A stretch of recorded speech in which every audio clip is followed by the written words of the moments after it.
It's such a pleasure today to have Dr. Sanghamitra with us.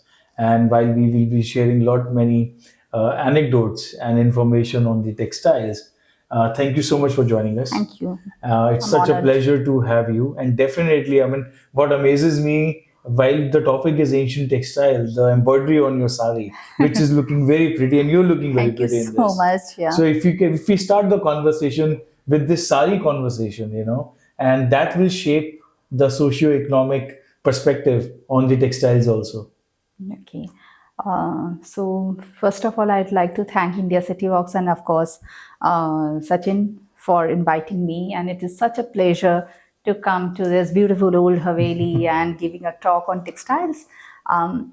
Nevertheless, when I start talking about Indian textiles, I find it one of the very lesser known, aspect. Long back when I started with my research, I would say that there's hardly any research on Indian textiles. Nowadays, I could see that a lot of revival in the cottage industry and people coming out with the Yeah. books on textiles. That way, you can say the craze towards knowing the history of textiles has increased with age. Well, to start with, the history of Indian textiles is goes back to, as India is one of the oldest civilization of the world. It Yeah. goes back to the Indus Valley civilization, where the one of the most important, the piece when we look at the into the Indus Valley civilization is a bust of a priest king, and the Okay. priest king is wearing a shawl. Okay. It's a, and if you look very keen, I mean, a little peep inside into the designing of that shawl, you will find that it is embroidered with Yeah. a trefoil pattern, and Okay. it's engraving out. Okay. So it shows that the people aware of textile ornamentation. Along with that, when we look into and further delve into the archaeological evidences of the textiles, we see that the first piece of a microscopic evidence of a cotton Okay. was found from Mohenjo-daro, which was again very amazing because the contemporary civilization of the Harappans were obviously Mesopotamians, the Egyptians, and the Chinese. None of this civilization had any exposure to cotton, but India is the oldest among all the civilization to have a cotton. Also, we get some needles. So these needles were in a very corroded shape, so it shows that the people knew how to sew the clothes. What makes them unique in from today's perspective? I would like to say that India has a very old history, Yeah. and cotton was not grown in any other parts of the world, and India was pioneer in starting with Yeah. that. So, as I am a by profession, I'm a historian, so I look by the sources. So, after Indus Valley, then when we look into the Vedic sources, again we see many words, many Vedic words, which are synonymous to the weaving, to the sewing, Okay. to the loom, and also to the varieties. Okay. For example, tantu, vaya, right? So these are very technical words. Okay. The Vedic people were also very well acquainted with this kind of weaving, looms, and the varieties. And are these lesser known techniques still, or No, it's not very lesser known because a preparation of a cotton takes many phases, many, it cannot be done in one go. I mean, there is a long number of processes. There is a scutching, there is ginning, there is spinning. Yeah. So it goes through a lot of processes before it is fit to be weaved. Okay. So there are many technicalities involved with that. But looking forward, I mean, if you ask me about the evolution of this craft, because I mentioned about the Vedic Yeah. period, after the Vedic period, we again looked into the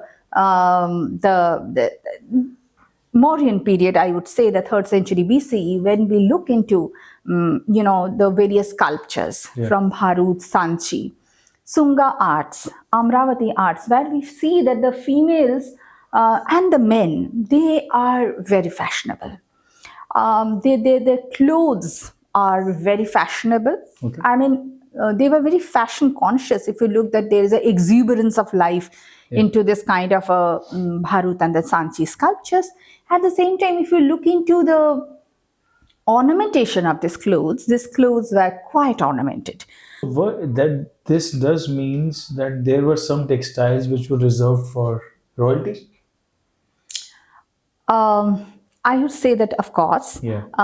but when we look into the Indian history, as I'm talking about just now, I was talking about the Mauryan Yes. period, Sunga period, Yes. right? Textile is always it's a depiction of the material culture of the people. Okay. You are wearing there is of course a difference between a cloth worn by the common man, by the layman, and Yeah. by the royalty and the divinity. It is of course an indicator of the material life. I would like to give here a very interesting example of maybe the example is not, it's not an Indian, but it's connected with the Indian trade thing, because we know that from ancient times, India had a very good connection of trade with the Rome, right? So it started from the Mauryan periods, when we call it Indo-Roman trade. Now, classical literature are the huge mass of the travelogues, the travel accounts of the Greek sailors who has come to India and left behind their beautiful experiences, what they have seen here, the floras, faunas, people, whatever. For example, Megasthenes Indicus, Strabo's geography, Herodotus, Pliny, etc. I'd like to say here a very interesting fact that the Pliny is writing that he is lamenting in the Roman court. He is lamenting to the Roman senator in the Roman court that please stop this drain of wealth towards India, and thereby put an injunction. Oh. He is pleading that put an injunction, because the Roman ladies are very fond of wearing pearls on their shoes. They are very fond of wearing silken, drapes. Yeah. So stop that and make it a point to so that the divinities or the royalties will be wearing silken robes dyed in indigo, because the Romans did not know how to procure or produce indigo. So what was the source of then the color purple? So whenever we look into the small stories of the childhood stories, we see that the emperor is wearing a purple color robe, purple color silken robe. Now the silk was through this trade route from China, and the purple was from India. Now they have only one source of purple in the West, that is called the Phoenician purple. Now, the Phoenician purple is a kind of a purple which the throat of a certain kind of fish turns into purple color during the breeding season. So they need to catch a huge number, thousands of fish, to procure a very little amount of a purple, whereas the Indian purple can dye it very quickly. And a lot of money they were spending on getting this Indian purple. That is why when we look into the the pictorial depictions, we see that the emperor and the pope is wearing a silk purple colored robe, and no other people are wearing this, because they wanted to put an injunction to curb the amount of gold coins. No, it's very, very interesting. Does this also mean that Indian textiles were dominated?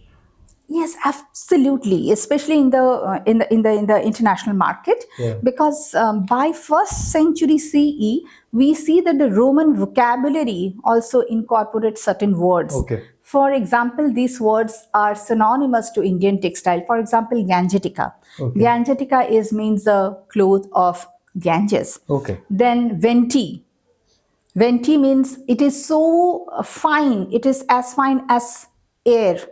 Then nebula, it means that a very misty kind of a textiles. These are basically Indian textiles, which was so much in demand that it was also incorporated into the Roman vocabulary. Very interesting. And this brings me to a question that are there any motifs which symbolizes the Indianness in the global trade? Yeah, absolutely, absolutely. This is absolutely fascinating. You have to be, very, very data evidenced. We cannot say the history cannot be dadi nani ki kahaniya. It is to be backed by absolute sources, right? There is a difference between fiction and a history.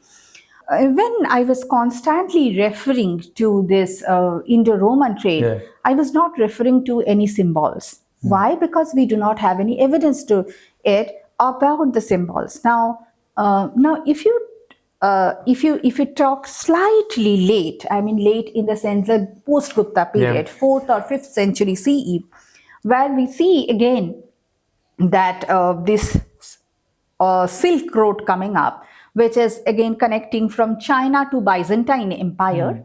So this is going through Central Asia. Now, here I would like to again refer to some of the archaeological sources, 5th century. It is by Sir Orelstein, who finds out some of the specimens from Central Asia. So if I interject here, what is one technique, as per you, which is at risk of disappearing? Technique.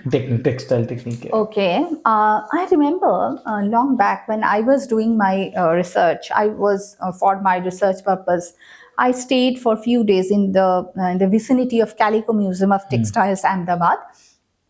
And I went to a place called Patan, which is very, very famous for the patola saris. And to my surprise, I find only two communities who are called the Salvi community. I have also written a research paper onto this patola saris and the Salvi community, who use, I mean, a very, very difficult, intricate technique.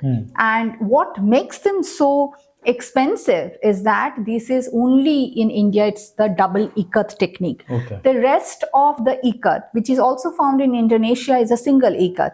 But only in this area, Patola, they are just vanishing. I asked them why only two families. They said that all other families has left this profession because it is not economically, much help to us to sustain, because our kids cannot continue with this kind of a tradition because it's not very, very economically. And this brings me to last question. I mean, hypothetically, if a ancient weaver sees today's fashion and the way we produce clothes, what will surprise them? Oh, that's a very interesting and tricky question. But I would like to say that even now, those who are really conscious about their dressing, they would definitely go for the Indian heritage. I would like to say more and more boost towards the weaver community. The weaver community has been for generations. They has been the most deprived community, I would like to say. The craftsmen specifically. Even if you look into the ancient times, even in the Manusmriti, they comes in the lowest order of the society. Even in some parts, I mean, some of the texts I've also seen that they are also their community used to stay outside the village.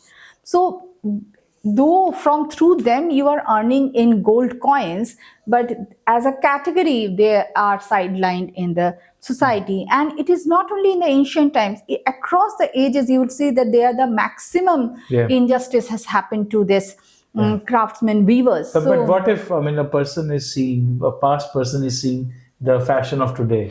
I mean, there could be one option, because if you look into the Ajanta painting, you will see that 5 kinds of ornamentation. If you notice it very, very clearly, you'll find 5 kind of ornamentation is there even in those days. One, I could say tie and dye, bandhni, I would say embroidery, muslins, and this another is brocade. Okay.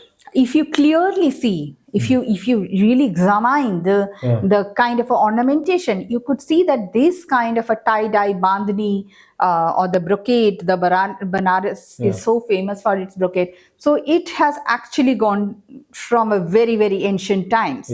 Although the brocade, there's a very interesting trajectory by Professor Irfan Habib, who is saying that it cannot be done because the silver and the golden thread only came to India from the Western influence, but we find references of golden dazzling cloth of Kashi. We have the ancient references too. So they must be very happy to see that their craft is still continuing and these are flourishing like anything. Absolutely. But thank you so much, I mean, for doing this session with It's my us. pleasure. And soon we will be announcing a Guftugu session Oh, where we will have lot many viewers in front of us and all right. asking you directly. This is more like a teaser, and more sessions like this will happen going forward. Thank you so much. Thank you so much for coming in. Thank you. Thank you.